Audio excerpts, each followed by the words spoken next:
दूसरा प्रश्न, भगवान, दशहरे के दिन मेरी बेटी की शादी तय हुई थी। सब तैयारियां हो चुकी थीं, कार्ड बांट दिए गए थे और लड़के ने 3 दिन पहले दूसरी लड़की से शादी कर ली। मैंने तो इस दुर्भाग्य के पीछे सौभाग्य को ही देखा, मगर मेरी बेटी के लिए इसमें कौन सा रहस्य छिपा है। संन्यास लेने में उसको अपने पिता का बहुत सामना करना पड़ेगा। हीना के लिए आपका क्या संदेश है? जया। जया, अच्छा ही हुआ। दुर्भाग्य में सौभाग्य छिपा है ऐसा नहीं, दुर्भाग्य कहीं है ही नहीं, सौभाग्य ही सौभाग्य है। जो शादी के पहले भाग गया वो शादी के बाद भागता, वो भागता ही। जो शादी के पहले ही भाग गया वो शादी के बाद कितनी देर टिकता, और टिकता भी तो उसके टिकने में क्या अर्थ होता है।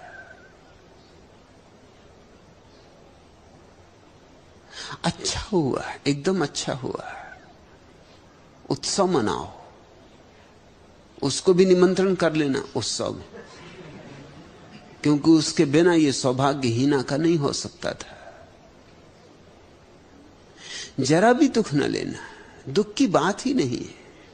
दुख की बातें होती ही नहीं है दुनिया में। हम ले लेते हैं दुख, ये दूसरी बात है। यहां जो भी होता है सब सुख है। जरा देखने की आंख चाहिए, जरा पैनी आंख चाहिए। और जया, तेरे पास आंख है,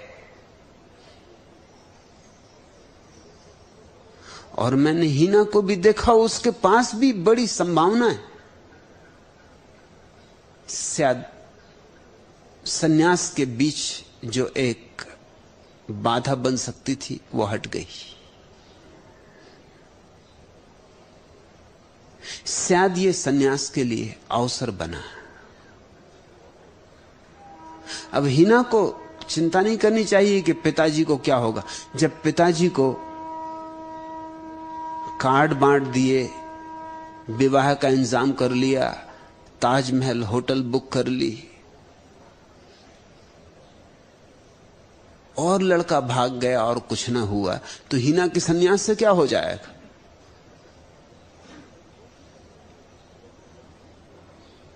यहां कहीं कुछ होता ही नहीं। हम नाहक ही परेशान होते हैं कि कहीं पिता दुखी ना हो, कहीं पिता चिंतित ना हो। ये तो अच्छा अवसर है। इस अवसर पे पिता भी कुछ कह ना सकेंगे। इससे सुंदर अवसर और क्या होगा। हीना के सन्यास की घड़ी आ गई। आती है घड़ी कुछ लोगों के लिए विवाह की लंबी यातनाएं सहने के बाद। सौभाग्यशाली उसको बिना यातना सहे आ गई। और जो किसी दूसरी लड़की के साथ भाग गया, उसके प्रेम का कोई भरोसा था, कोई अर्थ था। चंदूलाल का आखिरी समय निकट था। उनके मित्र श्री डब्बू जी उन्हें अंतिम विदा देने आए हुए थे। पता नहीं कब उनका बचपन का साथी सदा के लिए छोड़कर चला जाए। डब्बू जी को देख चंदूलाल बोले, भाई डब्बू, तुम अच्छे वक्त पर आए। जरा मेरी पत्नी गुलाबों के नाम एक पत्र लिख दो। लिखना कि तुम्हारा चंदूलाल मृत्यु की इन अंतिम घड़ियों में भी तुम्हारे दिए गए प्रेम को भूला नहीं। तुम्हारे साथ बिताए वे सुहाने दिन, वे मधुर यादें मैं कभी नहीं भुला सकता। हमारा प्यार अमर है और अमर रहेगा। तुम्हारा चंदूलाल। और इसी पत्र की एक एक कॉपी शीला, नीला, कमला, विमला और आशा को भी भेज देना।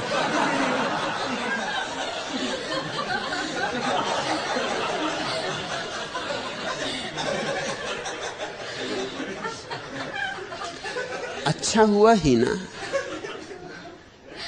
नहीं तो न मालूम कितनी शीलाएं, कमलाएं, बिमलाएं, और न मालूम किस किस झंझट में तू पड़ती। जो युवक तुझे छोड़ के भाग गया है बड़ा दयालु था, मिलता क्या है चारों तरफ, जरा गौर से तो देखो क्या मिल गया है लोगों को। हीना जरा जया से पूछ, उसे क्या मिल गया विवाह से। अपनी मां से पूछ,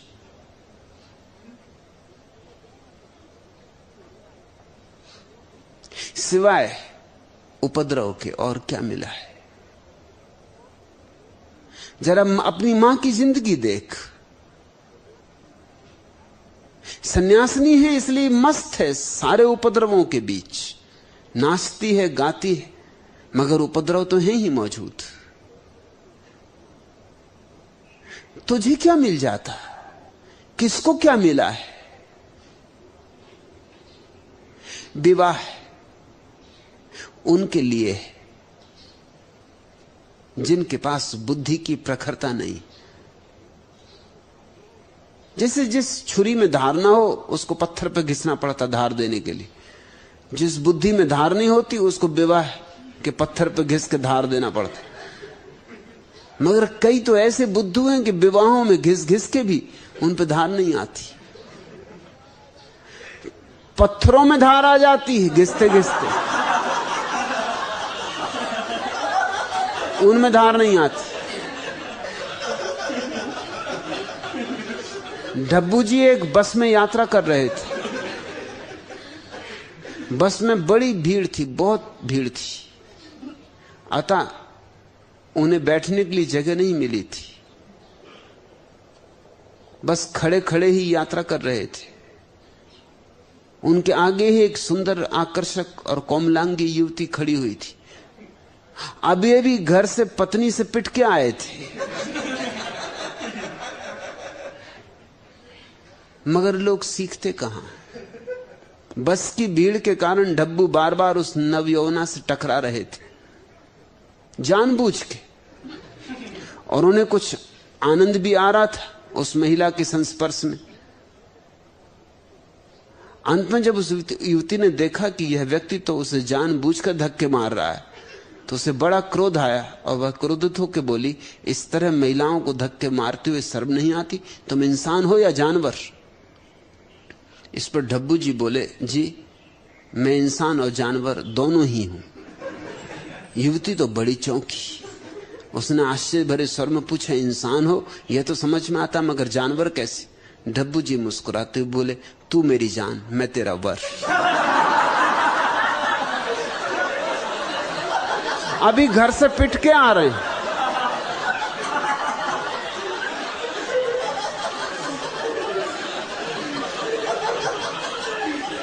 लेकिन कुछ लोगों में बुद्धि आती ही नहीं।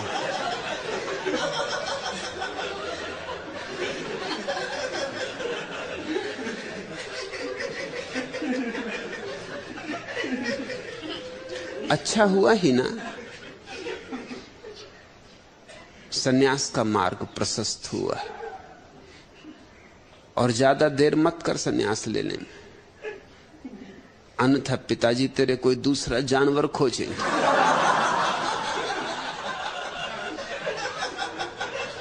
एक जानवर भाग गया, पिताजी इतने से तेरे हताश नहीं हो जाएंगे, वो कोई दूसरा खोजेंगे। तू तो समझ की झंझट मिटी, हो गया विवाह और हो गई बात खत्म। विवाह ही करना हो तो परमात्मा से करो, जुड़ना ही है तो उससे जुड़ो, फेरे ही लेने हैं तो उसके साथ, गांठ ही बांधनी है तो उससे। यहां पागलों से गांठ बांध के भी क्या होगा? इन पागलों के साथ और मुसीबत होगी। खुश हो लेकिन बहुत खुश भी ना हो जाना, क्योंकि कभी कभी खुशी भी बर्दाश्त करना मुश्किल हो जाता है। नसरुद्दीन ने तीसरी शादी की। नई दुल्हन के हाथ का बना खाना जब पहले दिन खाया तो सारा मुंह, जीभ, ओंठ, गाल, गला और यहां तक कि दांत भी कड़वे होठ। किसी तरह उस सब्जी के कौर को वह निकल गया। सोचा कोई बात नहीं। दूसरा और दाल का लिया तो मुंह भनभना गया। मिर्च ही मिर्च थी, दाल का तो नामो निशान नहीं। पेट में जलन होने लगी और आंखों में आंसू आने लगे। वह अपनी इस नई बीबी को नाराज करना नहीं चाहता था, इसलिए बोला, खाना तो बहुत अद्भुत बना है डार्लिंग। नई दुल्हन ने पूछा, फिर आंखों में ये आंसू कैसे? कुछ न पूछो प्रिय, मुल्ला ने बात संभाल ली, ये तो खुशी के आंसू। अच्छा तो और सब्जी दूं या थोड़ी दाल और ले लो? नहीं डार्लिंग, नसरुद्दीन ने रुमाल से आंखें पोंछते हुए कहा, मैं दिल का मरीज हूं, इतनी ज्यादा खुशी एक साथ बर्दाश्त न कर पाऊंगा।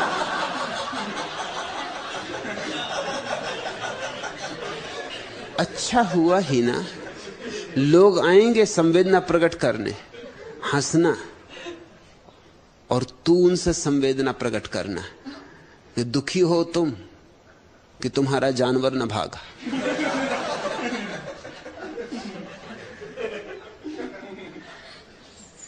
मेरा भाग गया, इसमें दुख का क्या कारण? जरूर लोग आ रहे होंगे। लोग बड़े अजीब हैं, ऐसे मौके नहीं छोड़ते। लोग आएंगे, संवेदना प्रकट करेंगे कि बेटी घबरा मत, दूसरा वर खोजेंगे, इससे भी अच्छा जानवर खोजेंगे। ये तो कुछ भी न था।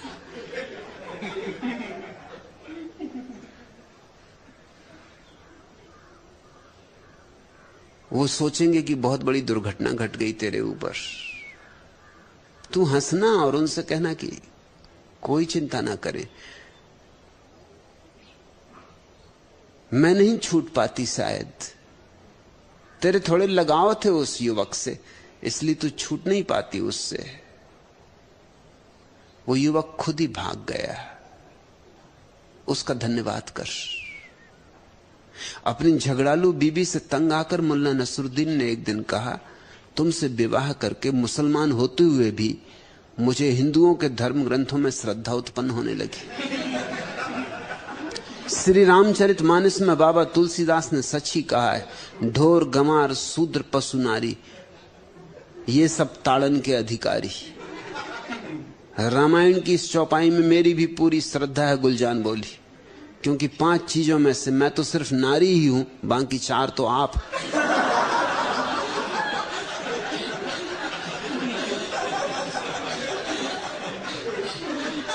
ही ना हंस और आनंदित हो,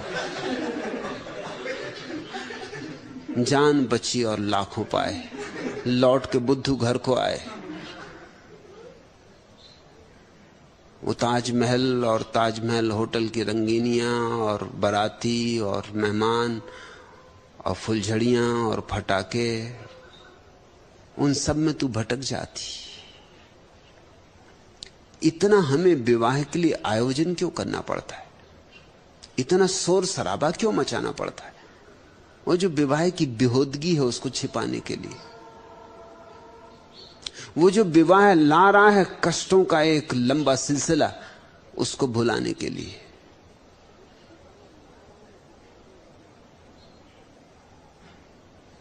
दूल्हा को बिठा देते हैं घोड़े पर, जो कभी घोड़े पर नहीं बैठा, उसको कहते हैं दूल्हा राजा।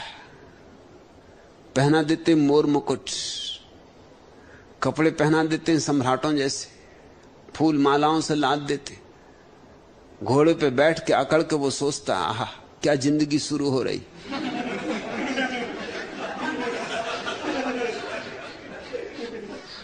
अरे घोड़े से पूछ कि ऐसे कितने बुद्धुओं को पहले भी पार करा चुका है।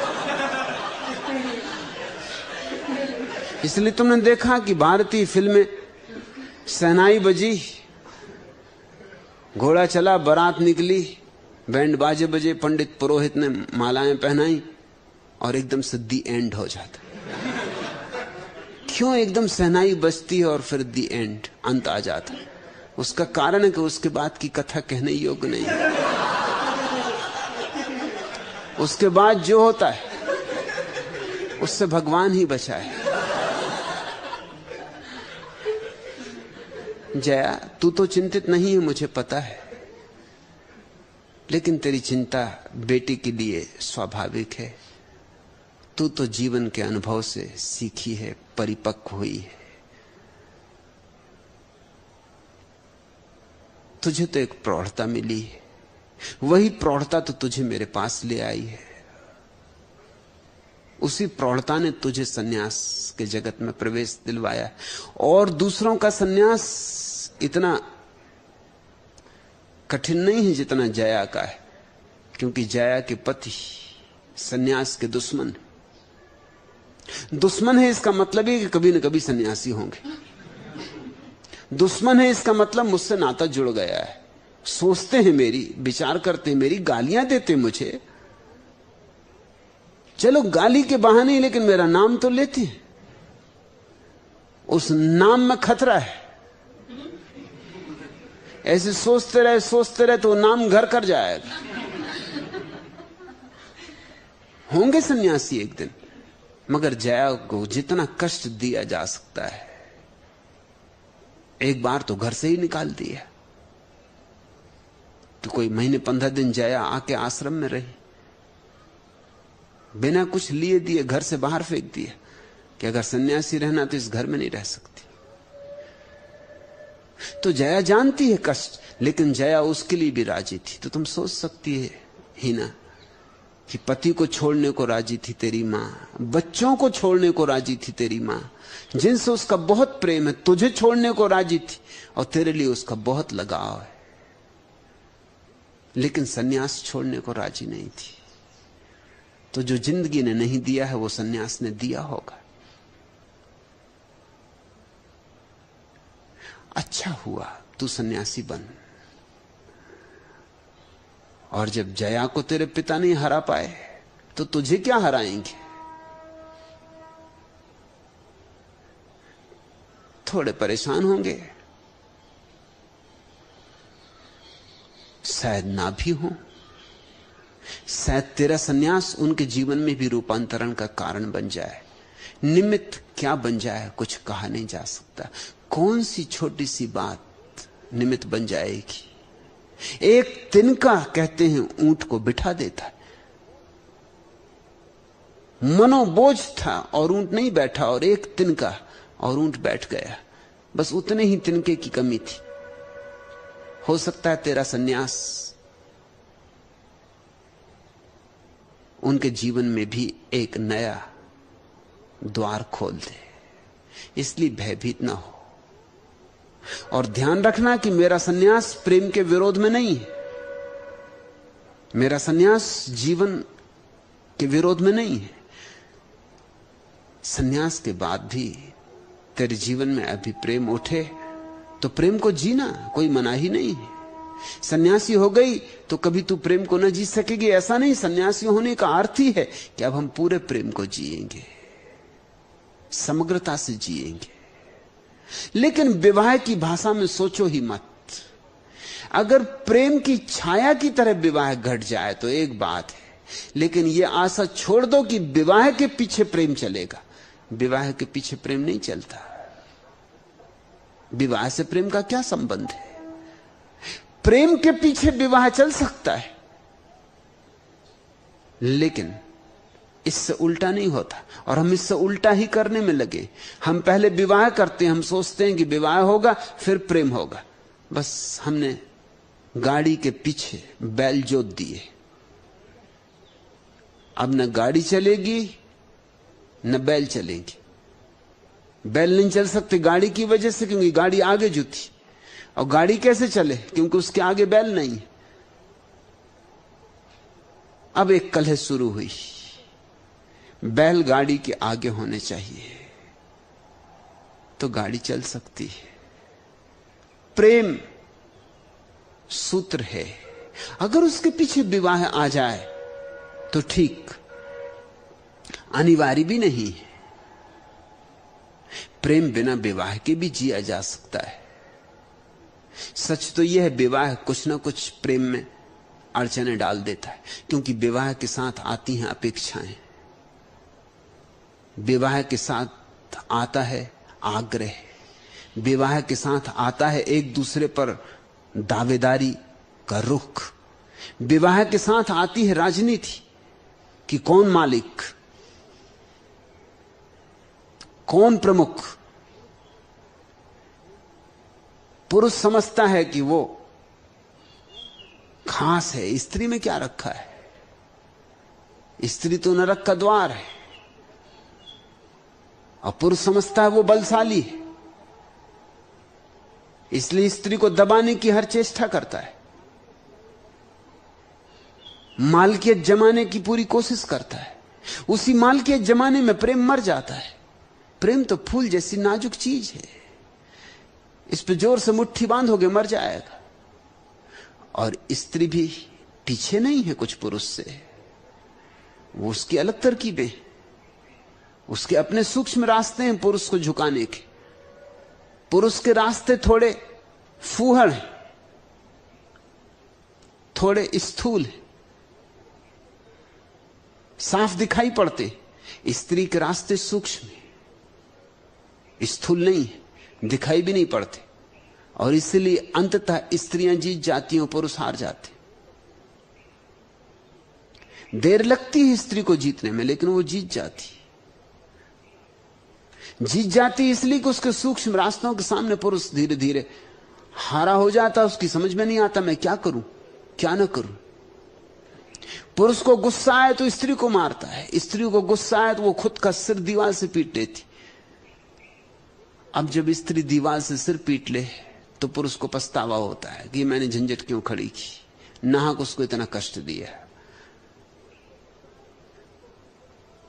पुरुष को गुस्सा आए तो स्त्री को रोने को मजबूर कर दे, स्त्री को गुस्सा आए तो खुद रो लेती। ये सूक्ष्म प्रकार हैं कब्जा करने के। धीरे धीरे ये संघर्ष दोनों को नष्ट करता है। दोनों जिंदगी भर इसी कोशिश में लगे रहते। जिंदगी और बड़े कामों के लिए, कुछ और गीत गाने हैं या नहीं, कुछ और संगीत छेड़ना है या नहीं, कोई और महोत्सव खोजना है या नहीं, या बस इसी कलह में गुजार देना है। एक स्त्री और एक पुरुष लड़ते लड़ते जिंदगी गुजार देते, 90% जीवन उनका इसी कलह में बीतता है। और परिणाम क्या है? हाथ में क्या लगता है? कभी मुश्किल से ही कोई जोड़ा दिखाई पड़ता है जो इस मूढ़ता से बचता हो, बहुत मुश्किल से। मैं हजारों घरों में ठहरा हूं, हजारों परिवारों का मुझे अनुभव है। कभी 1000 में एक जोड़ा ऐसा दिखाई पड़ता है जिसमें प्रेम है, नहीं तो बस कलह है, संघर्ष है, उपद्रव है। सन्यास प्रेम विरोधी नहीं है, इसलिए ही ना सन्यासी बन।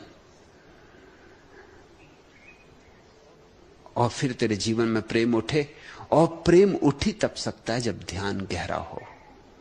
नहीं तो जिसे तुम प्रेम कहते हो वो सिवाय काम वासना के और कुछ भी नहीं। वो तो सिर्फ एक जैविक जबरदस्ती है तुम्हारे भीतर, प्रकृति का दबाव है, तुम्हारी मालकियत नहीं। वो कोई प्रेम है? सिर्फ वासना की पूर्ति प्रेम कैसे हो सकता है? और जहां वासना की पूर्ति है वहां कलह होगी, क्योंकि जिससे हम वासना की पूर्ति करते हैं उस पर हम निर्भर हो जाते हैं। और इस दुनिया में कोई भी किसी पर निर्भर नहीं होना चाहता। जिस पे हम निर्भर होते हैं उसे हम कभी क्षमा नहीं कर पाते, क्योंकि जिस पे हम निर्भर होते हैं उसके हम गुलाम हो गए।